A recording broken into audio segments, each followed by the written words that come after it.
কি করছে? মেম্বার চেয়ারম্যানে পড়ছিলেন কি তালাক দেওয়ার আগে দু একবার? হ্যাঁ কতবার এটা? হ্যাঁ কতবার পড়ছিলেন? ওই তালাক দেওয়ার আগে দুইবার তিনবার সালিশ হয়েছে, তালাক দেব না আমরা, তাও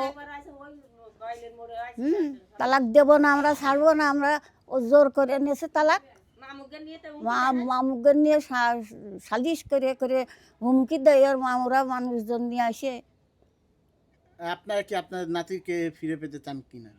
হুম? আপনার যে নাতিন ওকে ফিরে পেতে চান কিনা? আমরা কইলাম আমাদের মাইয়ে দাও, আমরা কয় কি, হ্যাঁ এ আমার মাইয়ে, তোদের মাইয়ে না, আমার মাইয়ে আমি দেবো না, আমার মাইয়ে আমি মানুষ করবো। আচ্ছা চাচি, এখানে উনি একটা কথা বলছে যে আপনার ছেলে নাকি এই ছোট বাচ্চাকে অস্বীকার করছে যে এটা তার বাচ্চা না। এই ব্যাপারে আপনি কি বলবেন? না মিথ্যে কথা, এগুলো কইনি আমার ছেলে, এসব কোনোদিনও কইনি।